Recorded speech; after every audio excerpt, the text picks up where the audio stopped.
Hey guys, I want to welcome you to the weekly Wednesday for the Financial Freedom newsletter, where every week, every Wednesday, we delve into something inspirational, motivational, something excerpt taken from the Financial Freedom weekly newsletter. Wherever you are, if you're listening on Spotify, on iTunes, Google, be sure to click the like, subscribe, share, comment. And without ado, let's get into the show.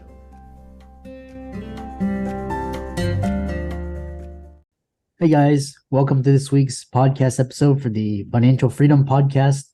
I'm your host, Dr. Christopher Liu, and today I'm very happy to welcome Bo Bennett, and he is a social psychologist. He's an entrepreneur, business owner, author. He's also he does multiple things, but today is really interesting. He's been successful in business, sold his company for $20 million, 29 years old. He's a content, so does a lot of things. And I'm really happy to welcome individuals as accomplished as Bo onto the show. So welcome. Thank you. It's great to be here. We connected through Podmatch, and tell us about your story, background, how you got doing what you're doing. Sure. Yeah, you bet. Just a point of clarification. I'm now 51 years old. I sold my business when I was 29. I just don't want people to think, wow, that 29-year-old sounds really old. So my background, basically the exciting part of my background, business background, is after I graduated college, I never wanted to work for a company. My intent was never to get a job. It was always to create a job. And that's what really annoyed me with my college. I went to college back in 1990 to 94, my undergrad. And back then, at least at Bryant College, where I went in Rhode Island, the mindset was, you are here so you can get a good job, which really annoyed me. There was nothing about, hey, guess what? You can create a job. You could do tons of different things. You don't have to put on a suit and go to the office and get a job. So anyways, I never wanted to get a real job or a real job. I did nothing but work extremely hard. But what I did is after college, I just started a graphic design company. And that's how I got involved in the internet back in 1995, early 1995, when the internet was just making waves and people were just starting to find out about it. I was one of the first. And I thought, what an amazing tool for my graphic design business, where I could actually show my clients the designs like in real time. Because what I did before that is I'd have to FedEx it to them, like the full color design. It would cost like $20. They'd have to wait a day. They'd have to make the changes, get it back to me. And it was a crazy process, a pain in the neck. So I thought this internet thing is amazing. And I was kind of short-sighted there, because that's all I wanted to do was just for the graphic design. So to sum up the story a little bit, I ended up looking for a web hosting provider, somewhere where I could start a website, and there was nothing out there. It was crap. I mean, the people that were there they didn't know what they were doing. So I basically secluded myself to a room for 6 months. I learned everything I could about the internet, about programming the internet, like Perl language. And I started my own web hosting company, and it just took off. It was crazy how quickly it took off. I instantly sold the graphic design business, just focused on that. And then started an affiliate program, and it took off even more after that. Lots of interesting things happened along the way. But in 2001, I was offered $20 million for the company by Allegiance Telecom. They're no longer in business. And I accepted, because it was like right when the internet bubble was bursting. And I got out at a little bit late, because the company that bought me, Allegiance, they went bankrupt. So I didn't get the full payment, but I got most of it, which I was happy with. But really, if I waited another month, I would have had like a fraction of it. So the timing worked out well, but not perfect. And ever since then, I've been doing lots of different things, mostly all internet based. And I just love starting business and running companies.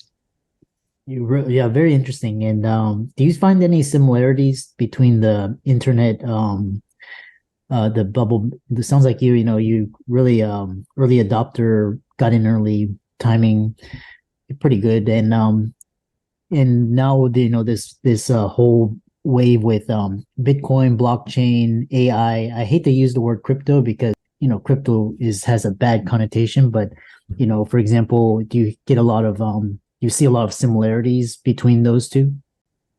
Well, there's a few major turning points that I've seen in business basically since I started. The first one was the first one actually was the introduction of the PC back when I was in seventh grade, and I had the Apple Lisa, I think it was. It started with that, and I mean that was obviously a game changer in business. And then came the internet back in '95.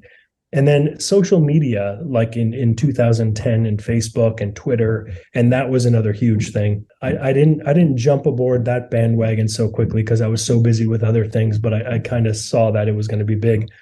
And honestly, I never got the same vibe with crypto. I felt like I didn't see anything there, and maybe it's my short sight. Just my lack of knowledge about crypto and about everything involved in that, like NFTs, and I just didn't see it. So I won't say that it's not there. I'm just saying that I don't see it. But I will tell you that recently the AI explosion. I mean, this is crazy, crazy, crazy stuff, and it is going to be, in my opinion, bigger than the internet. I mean, of course, it builds on the internet. The internet is kind of the foundation where the AI lives and breathes, metaphorically speaking, of course, at least for now. But I think that AI is going to be, it already is huge. And I think it's going to get bigger and bigger. And I think anybody looking to jump aboard a new cash train, this is it. You just have to find the niche. You got to find how you can make money in this. And there are plenty of ways, but I bet with some creativity, people could find even more ways. Yeah, it's fascinating, especially with ChatGPT. Like a podcast. I can crank it out as fast as almost like a social media post now. Accelerated a lot of things. Really made things a lot easier. I love dating myself back then, and because I've seen basically innovation, and I love talking to successful individuals such as yourself. One thing is interesting is because you're a social psychologist, you got a PhD, and this idea of cognitive biases. I've been reading about that, and confirmation biases, and tell individuals your ideas and how they can help create alternate reality. Yeah, sure. Well, cognitive biases, for those who don't know, are basically illusions of the mind. Like there are optical illusions when you're walking on a hot day and you see like it looks like a lake on the road, but it's not. You get closer and it disappears. Well, that's the heat evaporating and the bending of light waves and whatever it might be. You could ask a physicist for that. They'll give you a better answer. But when it comes to cognitive biases, it's essentially the same thing, but we're not talking about optical illusions. We're talking about mental illusions. We're talking about misperceptions of reality based on the way the mind works. And interestingly, cognitive biases aren't mistakes of the human mind. They're actually features. So they're not bugs, they're features. They're the way our minds work. Because you have to remember that evolution basically equipped us to survive and reproduce, and that's it. That's all evolution cares about, that we survive and reproduce, and that's the goal. So when it comes to getting things accurately, we need to know how not to die. We need to know to protect ourselves as much as possible. And the common example that's used is if our ancestors heard something in the grasses, they would automatically think the worst, and they would fear that it was like a lion or a saber-toothed tiger, whatever there was back then, ready to pounce on them and get them. So they would act a lot of times prematurely and not rationally and be safe. And their ancestors, or our ancestors, the ones that didn't, the ones that said, the heck with it. It's realistically speaking, there's a 1 in 100 chance that it's something dangerous. They think rationally and realistically, well, they're going to die because over time, statistically, they're going to get the wrong side of the deal there. They're going to get eaten. They're not going to reproduce. So we are the offspring of our ancestors who thought correctly to survive, not thought correctly to reason in today's world. So back then, they didn't deal with the same kind of cognitive issues that we did, the same kind of political issues, the same kind of arguments, the same kind of debates. That just didn't exist back then. It was very simple, very basic. So we are not equipped, evolutionary speaking, to survive, well, not to survive, but to thrive in this kind of environment. And there's an interesting book, Fast and Slow Thinking, by Daniel Kahneman and Amos Tversky. And they talk about the difference between fast and slow thinking, system 1 and system 2, meaning one is slow and deliberate, and the other one is like instant. And that's where we are for survival. We think instantly. When we see something on the news, let's say we see a picture of our political opponent, like a fake picture of them soliciting a prostitute, right? Of course, it was faked, but it doesn't matter because we think quickly about it. It instantly attaches to our confirmation bias. We use our confirmation bias and we say, you know what, that's true. And if we see the opposite, if we see somebody that we like politically in that position, we'll say, you know what, that's false. We don't think slowly about it.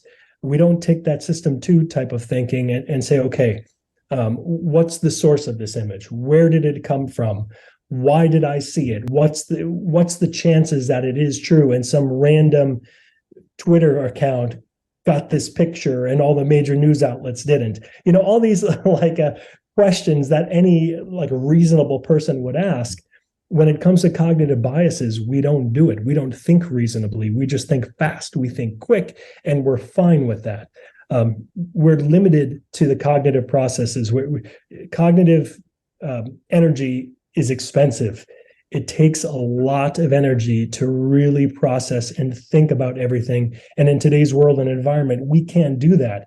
We need to use heuristics. We need to kind of rely on our biases that get us to the wrong information many times, but that's the only way we could actually do it. So the answer to this, what is the answer? What's the solution? Is when it comes to something, we need to activate that system 2, and we need to say, okay, let's think about this reasonably. Let's think about this rationally. Anytime we're engaged in debate, conversation, where the outcome is really important, we need to slow down, we need to step back, and we need to put our cognitive biases aside, not think quickly, but rationally, and figure things out. So cognitive biases, they're there, they've always been there. But we need to work around them, and we could work around them. We just need to do it, and it takes energy. Lazy people don't do it. But smart people who are interested in the truth, they do it. Yeah. What's interesting is because the way I've been thinking, because I saw this the MIT commencement address from he was a YouTuber. It was this year, and he's talking about confirmation bias, and he's talking about how you can use that to actually activate the law of attraction, which was really interesting. You filter out what you pay attention to, what you assign meaning to, and it's almost like you're actually creating your own reality, which you're talking about, right. Which is fascinating. Why is it so important to get comfortable with these uncomfortable ideas? And we'll get into how you apply this to authorship and other realms that you're doing. Yeah, well, it's related, obviously, to cognitive biases. There are a lot of ideas that are uncomfortable to us. They're uncomfortable to us politically, religiously, socially, for many different reasons, because we don't like them. We don't like to think about it. We don't like the potential outcomes, but sometimes we need to.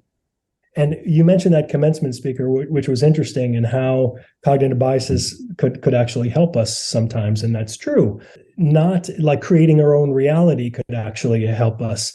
And that is true. Like, you can create your own reality, and you could pretend like you are confident. You could pretend that you're well-adjusted. You could create this reality where you're like a superhero, and you could act that way. And in that sense, acting that way makes you become that. So you could see where this kind of mindset psychologically could work and could benefit people. It's kind of like self-confidence, believing in yourself, looking at your positive aspects. However, there is a part where it does it can conflict with reality. Like, for example, if you think you're a really good looking guy who could get any girl they want, but you're not, no matter how much, well, I say no matter how much you think it, but confidence is very attractive and people like confidence, but only up to a certain point. There's going to be a point where it's just not going to work for you. And that's where kind of like reality comes in and gets in the way. Or like if you think you're rich and you're spending money like you're rich, but you don't have the money, it doesn't work that way. You need to be part of reality there. So there's definitely those intersections, we could call them. Uncomfortable ideas are again, just to quickly define, it's basically an idea, a concept, a fact of life that makes us uncomfortable to talk about or to think about. My book is filled with them. And they're very controversial too, because again, they're uncomfortable. So the best thing that I could do is possibly just ignore them. But sometimes you can't. One of the examples that I use that's kind of a fun one, but also could be a little bit controversial, is when there's a bunch of them, but the one I want to talk about, I guess, is the one where Ellen. Do you remember the host, Ellen DeGeneres of the Ellen Show? Oh, yeah. A few years back, she's a comedian. She's very funny. She's very lighthearted, lovable. She photoshopped a picture of her on the back of Usain Bolt, like the fastest man in the world, like sprinting. And she said something funny like, I could be faster, or I won the world record, or something like that. But it was a complete, like, total innocent joke. But so many people attacked her for racism. Like, oh, look at you using the black man as like a slave, bringing it back to slavery. And you think like, wait, what the heck? And she was completely thrown off. A lot of people were like, what's going on here? And this is a way where people kind of create this like racism where it doesn't exist. Uh-huh. And people do that nowadays. You create racism, you create sexism, you create all of these problems where they don't actually exist. And they do exist after you create them by pointing it out and whether there was no intention. So a lot of times when people think that they're doing the right thing by being the keyboard warrior, the social justice warrior, whatever you want to call them, they're not. They're actually creating the problem. They're making it worse. They're bringing up something where it didn't exist before. So people need to know that from like a social psychological perspective, what is going on. And a lot of times, like, that is an uncomfortable idea because you think you're doing the right thing, but you're not. And you, the person who's trying to fight racism, to fight sexism, you're actually doing the opposite. So you could see there where not being aware of this could just keep on allowing the problem to get worse. But if you are aware of what's going on, then you could change your behavior and you can make things better. Yeah, I love that. It's so interesting. And I love, just questioning your assumptions and kind of taking the opposite side helps you to, be more open-minded. Really interesting. And I know a lot of people, I know you do comedy, you're an author. How can people check you out, follow you on your social media accounts? Sure. Well, I'm not a huge social media user. I do have a Facebook account, but you could find me at bobennett.com. That's just my domain name. You can find all my books there, everything I do. And also, if you go to Squat, that goes directly to my YouTube channel where I created a sitcom. That's what I've been working on now. I've got 2 more episodes to animate, and hopefully that'll be done within a couple of weeks. Really excited about that. And that's where I get to kind of release all my humor. But every single one of those sitcom episodes has like what we've been talking about. They have uncomfortable ideas in there. The underlying theme of all of this is critical thinking. And you could see how the characters portray that. So there's a lot of learning in there, but it's all hidden by humor, by lighthearted humor. So definitely check that out if you're interested in that. Yeah, I love that. I love talking with people that have, come from different industries, especially the early days of the internet, and just talking innovation and these how to question our assumptions and thinking, and change society for better. So with that, thanks so much for coming on the podcast. I really enjoyed the conversation, and thanks so much. Okay, thank you.